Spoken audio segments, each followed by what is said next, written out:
vamos meditar, meus irmãos. Eu convido os irmãos a abrirem suas Bíblias. No Salmo 128, foi o salmo que eu trouxe para a nossa meditação. Foi o salmo da leitura. Salmo da leitura oficial aqui. Salmo 128. Nós vamos estar discorrendo um pouquinho no Salmo 128, após a leitura. Se for possível, os irmãos continuarem com a Bíblia aberta, tá bom? Que nós vamos estar discorrendo um pouquinho do Salmo 128. Aquele que teme a Deus será abençoado na sua família. É o título, né, do Salmo. Logo abaixo tem Cântico dos Degraus. Em algumas Bíblias tem Cântico de Subida, outras tem outro título. Mas tudo bem, Salmo 128 diz assim: Bem-aventurado aquele que teme ao Senhor e anda nos seus caminhos, pois comerás do trabalho das tuas mãos, feliz serás e te irá bem.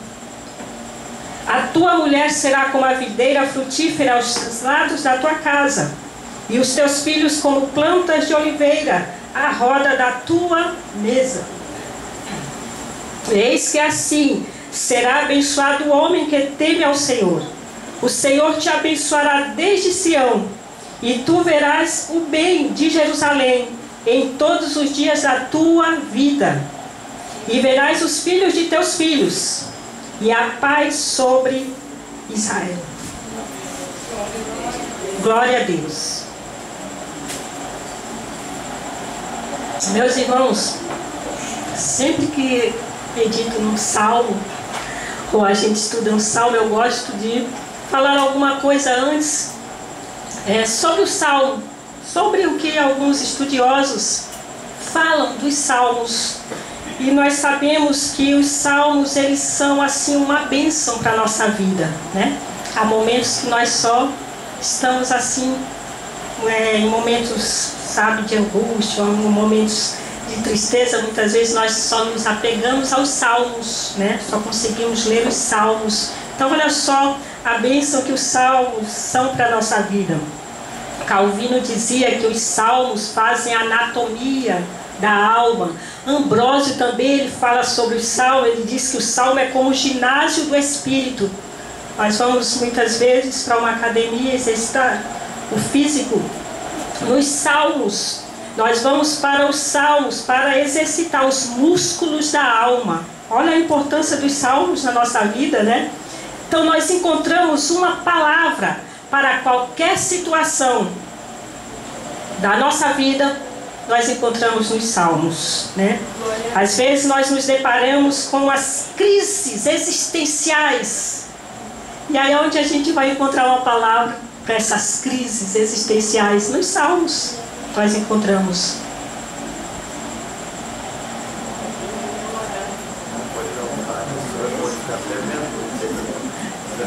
Então tá certo, até meia-noite tá maravilha. Ok. Então, meus irmãos, para qualquer situação, nós podemos ir aos salmos. Então, se a gente falar assim, usar essa expressão, olha a farmácia da fé, né? Não fica estranho da gente dizer os salmos é como uma farmácia da fé, não é verdade? Então, a gente observa, como falei, lá nas piores crises existenciais, a gente lembra lá do Salmo 55, quando o salmista estava passando por uma situação tão terrível, que ele deseja estar longe de tudo, de todos. E ele chega a desejar: se eu tivesse asas como de pomba, eu voaria, estaria bem longe, eu pernoitaria no deserto, de tanta angústia que ele estava passando por todos os lados. E muitas vezes nós nos deparamos na mesma situação. Mas aí a gente vê lá no Salmo 55 que não ficou só, né, nisso, né? Aí a gente vai observando o Salmo, aí ele diz: não, mas eu não tenho asas, eu sou um ser humano, não tem como voar, não tem como eu ter asas e voar e estar longe, não, eu já sei o que eu vou fazer.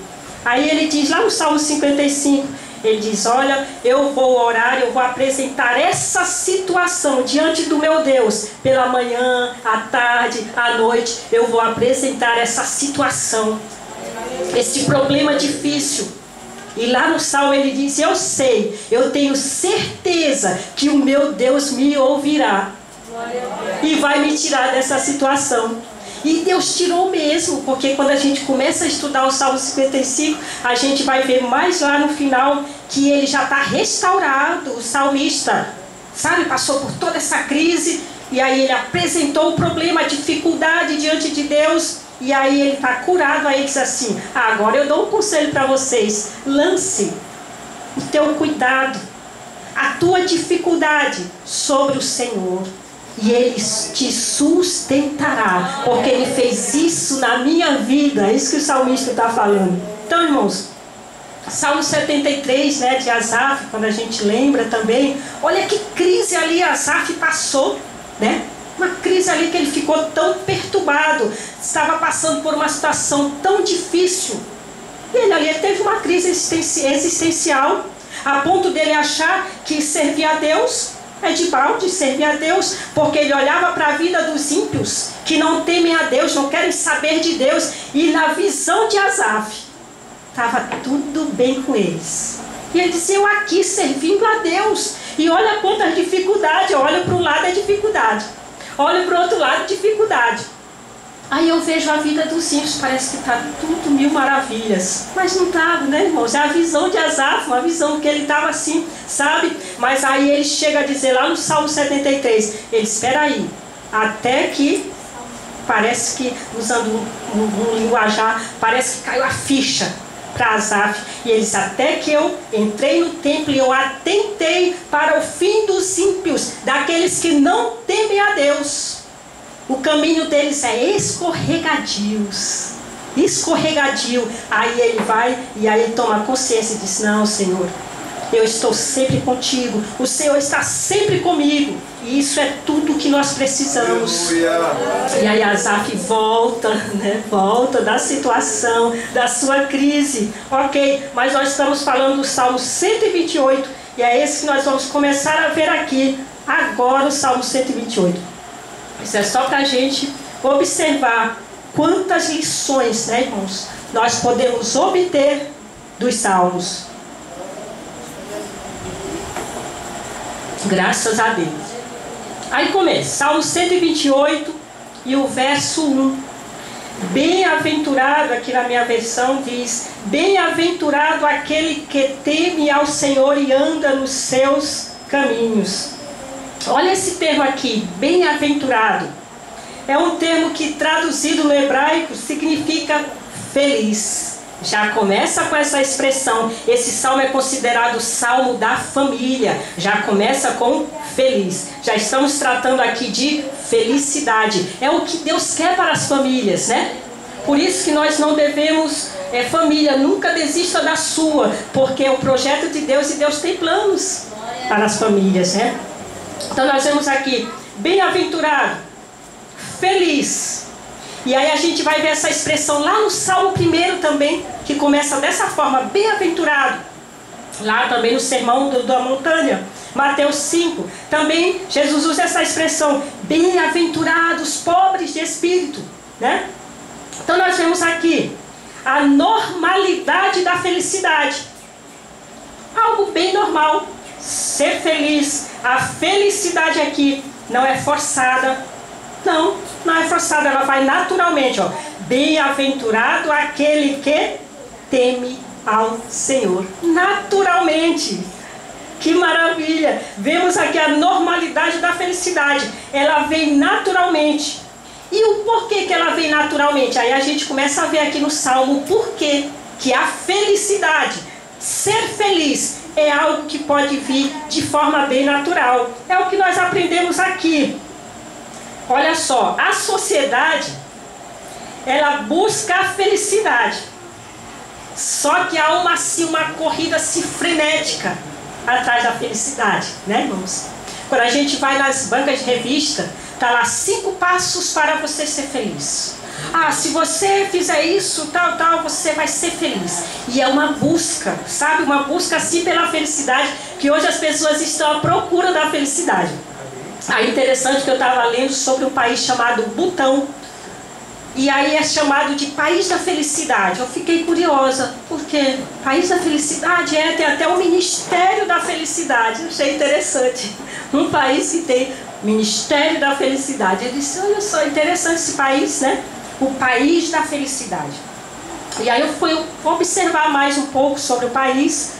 E o país é um país budista.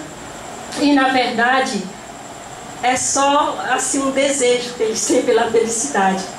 E famílias destruídas, né? Butão é um país de famílias assim totalmente destruídas, famílias tristes. Então eles vivem aquela aparência, né? Os líderes, eles aparecem sorrindo, né? Claro, o rei, o príncipe, né? E aí tem então assim um desejo tão grande pela felicidade que eles chegam a dizer que eles são o país da felicidade. Mas aí eu fui pesquisar profundamente e vi que eles estão precisando de muita coisa para ser feliz, né? Inclusive uma das melhores coisas, ou da maior coisa, que é ter Jesus na vida, né? Porque a gente sabe que longe de Deus não há felicidade. Essa é a verdade. Longe de Deus não tem como ser feliz. Aqui a razão da verdadeira felicidade é o homem que teme ao Senhor. Pronto. Naturalmente, né? Não precisa sair correndo atrás da felicidade. Então o mundo tem uma visão distorcida da felicidade. Se tiver muito dinheiro, eles dizem, aí a gente consegue ser feliz. E aí já caiu isso nas pesquisas, a gente vai ver os bilionários, como eles vivem uma vida. Foi a pesquisa que fez, não foi nem coisa de crente, como eles dizem, os crentes não, foi pesquisa mesmo que fez. Não, cadê a felicidade deles, né? Se fosse assim, a Europa era para ser um dos países lá, no continente europeu, um dos países mais felizes, mas nós vemos quantas pessoas são tão vazias e infelizes. A maior onda de suicídio está nesses países onde, né, a gente vê muita gente rica, então cai por terra esse argumento. Aí a gente vai observar aqui o verso 1. A causa da felicidade, bem-aventurado aquele que teme ao Senhor. Olha aqui, já a gente começa a ver o que causa a felicidade. De onde vem a felicidade? Temer ao Senhor. Aquele. Aí a gente vai ver aqui a individualidade. Esse homem aqui, bem-aventurado aquele, a individualidade dele, ele é próspero, ele teme ao Senhor, ele foi curado espiritualmente. E agora ele pode ser bênção para outros, porque ele foi curado, restaurado, ele teme ao Senhor. E aí a gente vai ver no decorrer do Salmo, que aquele que teme ao Senhor, ele vai ser bênção por onde ele passar, porque ele teme ao Senhor, ele é curado. E esse homem aqui do Salmo, ele teme a Deus, ele é um marido aqui, ele é um pai. A gente vai observar no decorrer aqui do Salmo, a felicidade desse homem é correta, é natural, e isso vai repercutir na família, vai repercutir no trabalho, vai repercutir por onde ele passar. Que a verdadeira felicidade é aquela que, mesmo em meio às adversidades da vida, mesmo chorando, a pessoa crê que existe um Deus que está acima de tudo, está cuidando de tudo, está no controle de toda a situação, e aí glorifica a Deus, independente da situação, da adversidade. Esse homem consegue, essa mulher consegue, esse que teme ao Senhor consegue ser feliz, independente da situação, né? Aí sempre que eu lembro disso, já que me deram um horário bom, dá para eu contar várias histórias. Eu gosto de contar umas histórias. Ai, meu Deus do céu. Então, uma certa irmã chinesa, não sei se eu já contei aqui outra vez que vim, uma certa irmã chinesa, como eu estou falando aqui, nós estamos comentando aqui, que a verdadeira felicidade é aquela que depende da situação, né, irmãos? Não depende da situação, mesmo em meio à adversidade. A pessoa crê que Deus está no controle da situação. E aí uma irmã chinesa, esposa de um pastor, o pastor foi preso pelos comunistas e ela ficou só com as crianças todas pequenas, e ela foi também tirada do serviço devido a toda essa situação, e ela ficou só em casa com as crianças pequenas. E enquanto tinha a comida que tinha ficado, tudo bem, quando terminou, e aí ela ficou numa situação bem complicada e não tinha como sustentar os filhos, né? Não podia trabalhar porque era crente e eles não deixavam voltar para o serviço, essa questão toda. E aí ela, numa situação tão difícil, um dia os filhos chorando, pedindo algo para comer sem ter nada, e aí ela foi apresentar diante de Deus. Ela disse: vou esquentar uma água, dar para os meus filhinhos para ver se esquenta o estômago, para eles conseguirem pegar no sono, e foi orar. E aí disse: Senhor, olha só a nossa situação, meu esposo está preso por pregar a palavra de Deus, né? O pastor foi preso, e ela disse: eu estou aqui só eu e meus filhos, eu estou numa situação tão difícil, mas eu sei, Senhor, que Tu está no controle da situação. E eu sei que o Senhor, de alguma forma, vai nos dar força devido a essa situação que nós estamos passando. E essa foi a oração dela, muito rápida, e disse: Senhor, nos dê sono, porque nossos estômagos estão vazios e é muito ruim dormir com fome, né? E aí ela pediu graça, mas alguém bateu na porta e ela foi atender. E era alguém que estava com um envelope e disse: olha aqui, aqui é que mora o pastor fulano de tal. Ela disse: sim. O meu esposo, ele tá preso. Não, tudo bem, é algo que mandaram eu trazer aqui. E ela abriu o envelope e era uma quantia que dava para ela passar uns 3 meses, comprar tudo para a família dela. Esse pastor passou, irmãos, uns 18 anos preso. Aí alguém pode perguntar: 3 meses só que esse envelope chegou, e o restante, né? 18 anos ele ficou preso. E ela não podia trabalhar porque os comunistas não deixavam ela trabalhar por ser uma cristã. E aí, mas sabe o que Deus fez? Deus providenciou. Nós vemos aqui que o homem que teme ao Senhor, Deus cuida dele nas adversidades, né?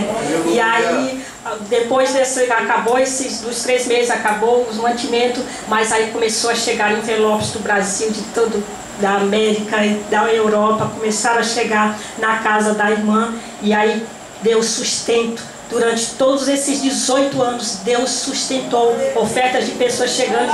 No livro, é um livro que eu tenho, no livro conta que ela dizia assim: meu Deus, como é que esse povo lá do outro lado sabe o meu endereço, né? Como é que esse povo lá no Brasil sabe o meu endereço? O povo pode não saber, mas Deus sabe, né, irmãos? Deus conhece nosso endereço, né? Deus conhece a situação, Deus conhece a nossa vida, a nossa história, né? Então Deus é o Deus da providência, Ele providencia a bênção para as famílias. Por isso é que você não deve desistir da sua família. Glória a Deus. E aí aqui, continuando o Salmo, nós observamos que felicidade e temor andam juntos. Observaram? Bem-aventurado aquele que teme ao Senhor. Felicidade, bem-aventurado, feliz, é aquele que teme ao Senhor. Felicidade e temor, eles andam juntos.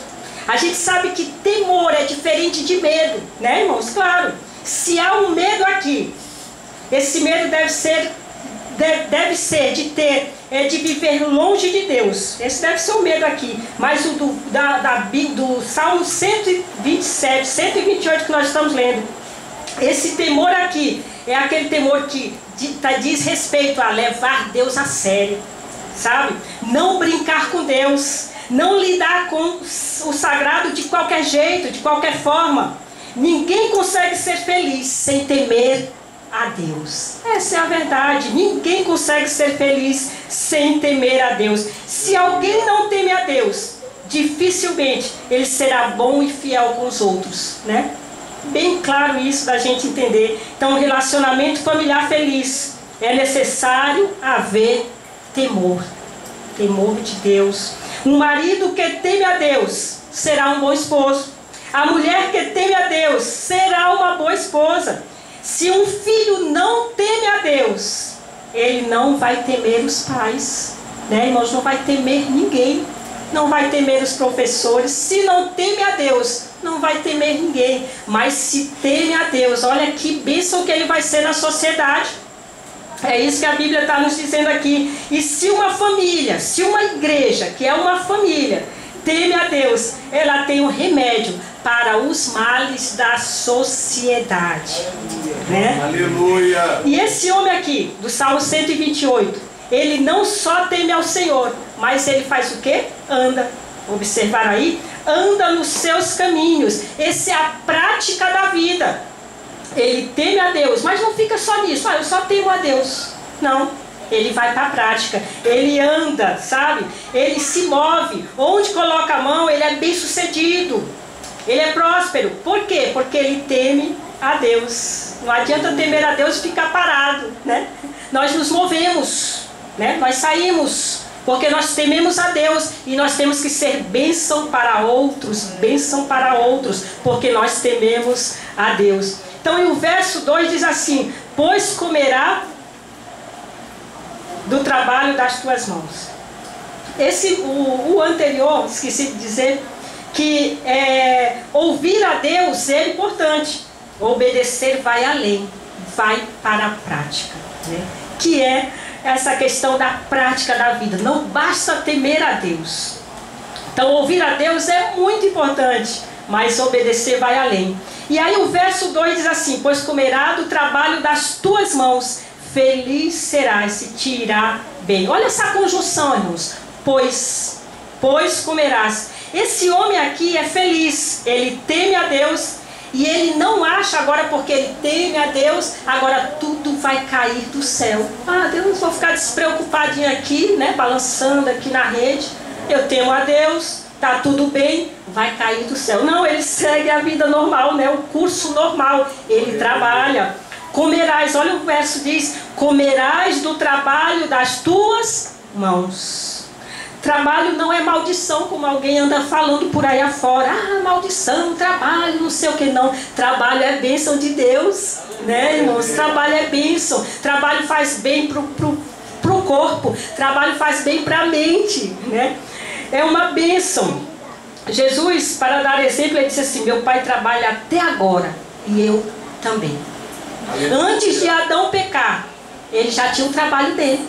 Cultivar o jardim, cuidar do jardim. Deus já tinha dado o trabalho para Adão, para ocupar a mente. Já pensou ficar com a mente vazia sem fazer nada? Então o trabalho é uma bênção. É isso que o verso 2 está falando aqui.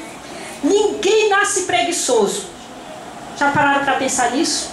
A gente se faz preguiçoso. A pessoa pode se fazer preguiçoso, mas ninguém nasce preguiçoso. E é tão interessante, irmão, o preguiçoso ele é tão perigoso, que os rabinos dizem o seguinte: que o diabo tenta todo mundo, mas o preguiçoso tenta o diabo. Olha como ele é perigoso, né? O preguiçoso é um perigo. Ele tenta o diabo até se admira com o preguiçoso. Mas será possível, né? Tenta o diabo.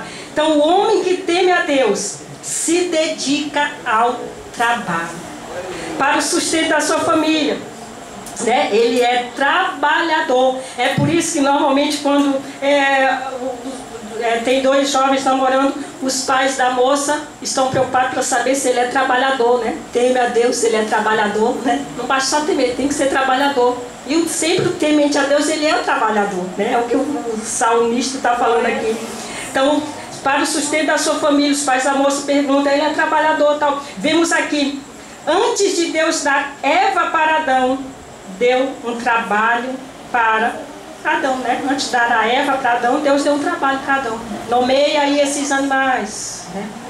Vai cultivar a terra, né? Ele era trabalhador.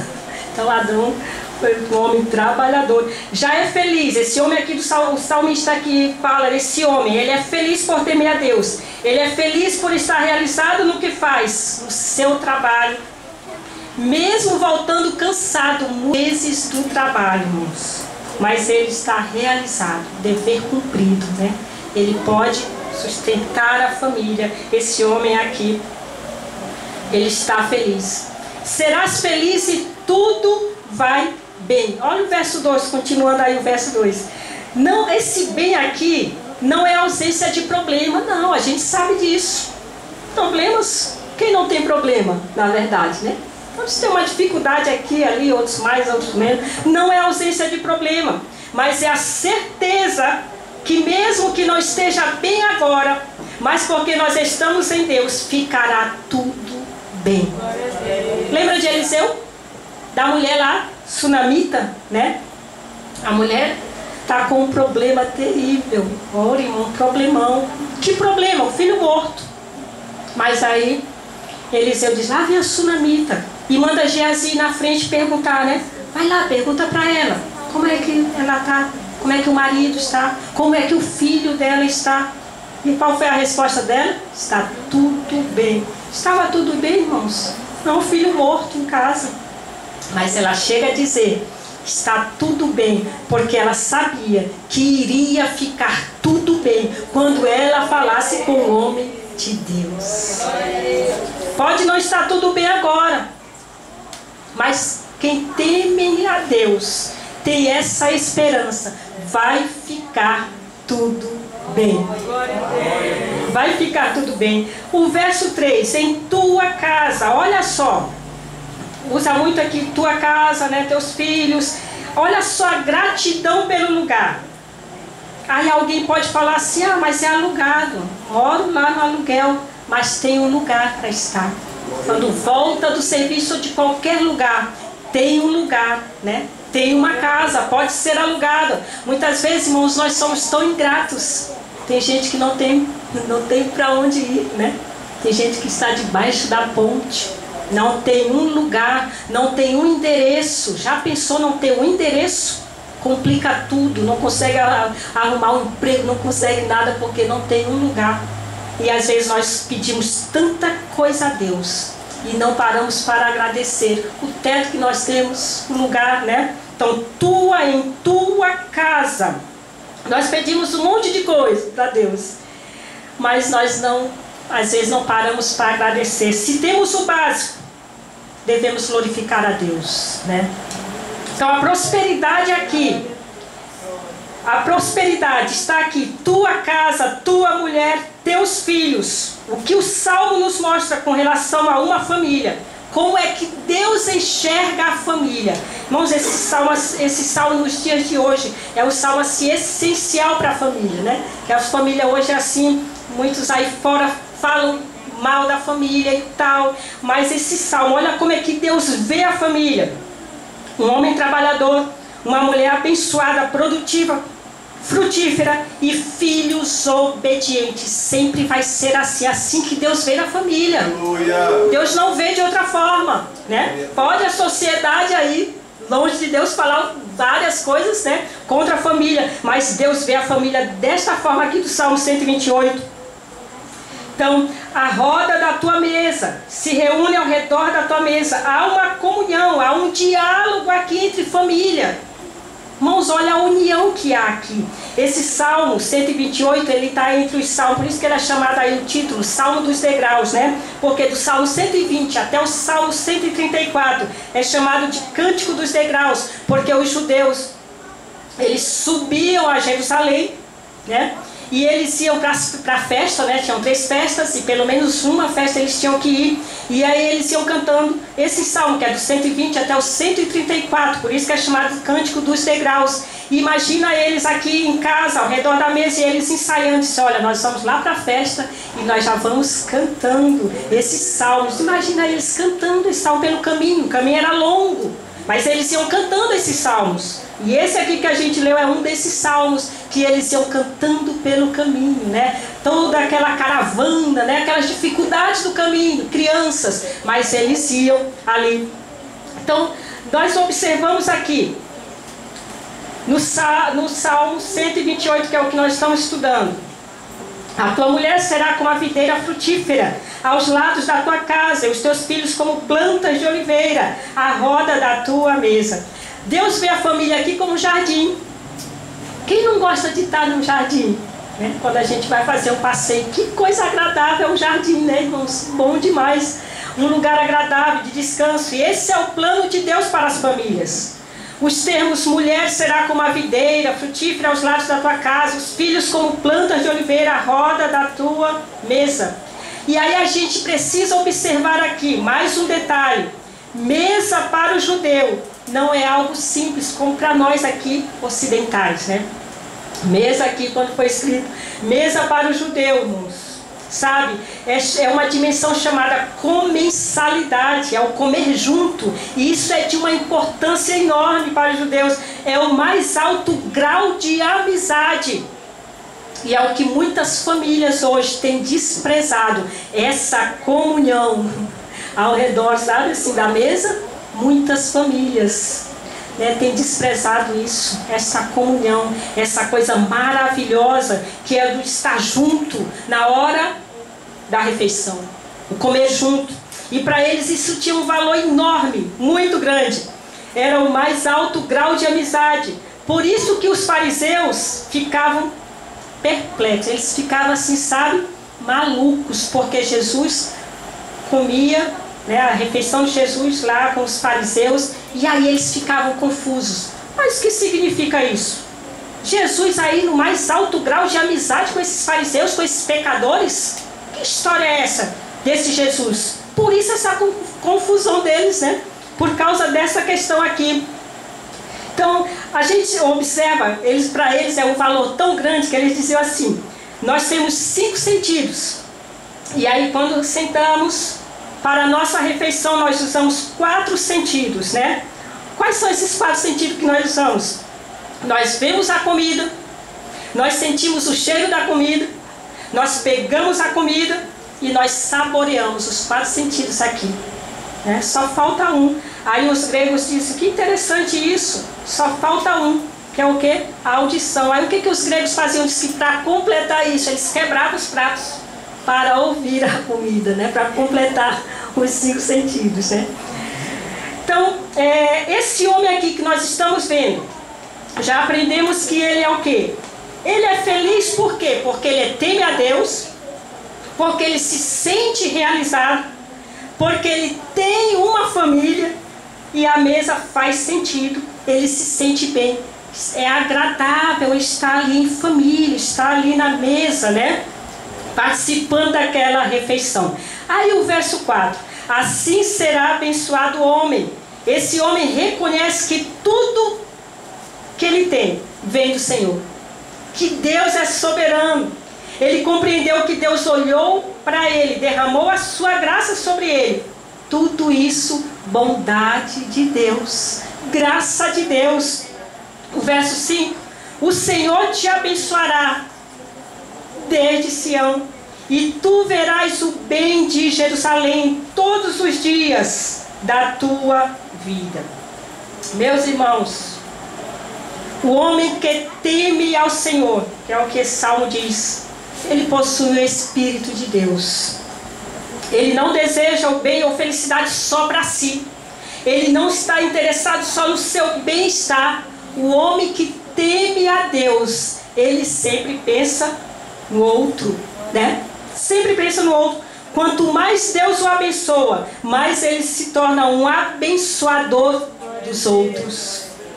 Então Deus nos trouxe nesta noite aqui para nos conscientizar que devemos ser bênção, devemos ser um milagre na vida de alguém.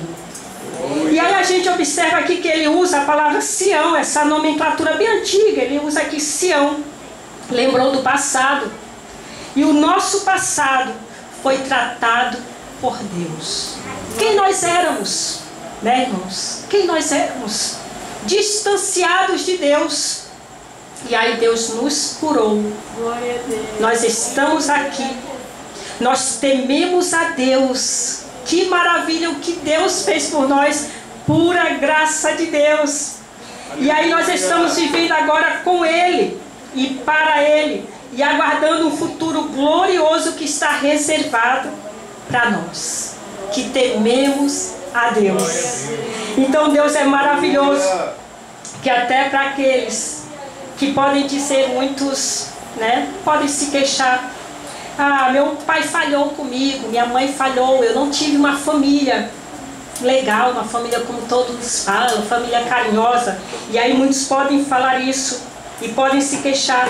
Mas Deus é tão bom, Deus é tão providenciador, né, de bênção para todos, para aqueles que o temem, que diz: o Senhor te abençoará desde Sião, lembrando o passado, e tu verás o bem de Jerusalém em todos os dias da tua vida, e verás os filhos de teus filhos e a paz sobre Israel. Então Deus é tão bom, tão maravilhoso, que Ele colocou uma família para todas essas pessoas que falam assim, que dizem: ah, mas eu não tive uma família que cuidasse de mim, uma família que me desse carinho. Não tive.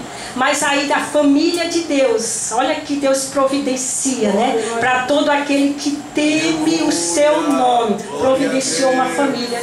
E nós estamos aqui em família, né? E por isso esse salmo nos vem ensinar tudo isso, que aquele que teme a Deus será abençoado na sua família.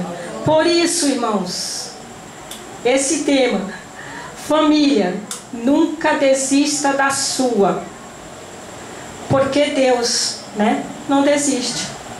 E se Deus não desiste, Deus não desiste. O projeto de Deus, família. Família é uma bênção projetada por Deus. Então não devemos desistir da nossa família. Por mais difícil que a situação possa estar, por mais adversidade que possa estar sendo apresentada, mas Deus, Ele está no controle da situação. E como nós vimos aqui, no caso da irmã chinesa, que ela se admirou, que como sabiam da história dela, mas Deus que conhece, né, o interior de cada um, a necessidade de cada um, o endereço de cada um, a situação de cada um. Deus é o providenciador de bênçãos, né? Deus é o providenciador de resolver situações que muitas vezes aos olhos uma situação tão complicada, mas para Deus é algo tão simples, né?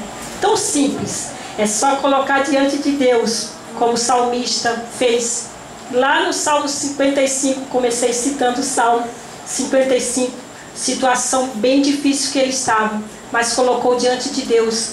E essa é a palavra, né? A mesma que o salmista, o conselho: lança o teu cuidado sobre o Senhor, e Ele te susterá, te sustentará, ou te susterá, porque Deus é fiel e Deus é maravilhoso com todos aqueles que o temem. Eu agradeço essa oportunidade. Amém. Com a irmã Valentina. Salve, irmãos, por paz do Senhor. Eu peço que vocês ajudem a gente.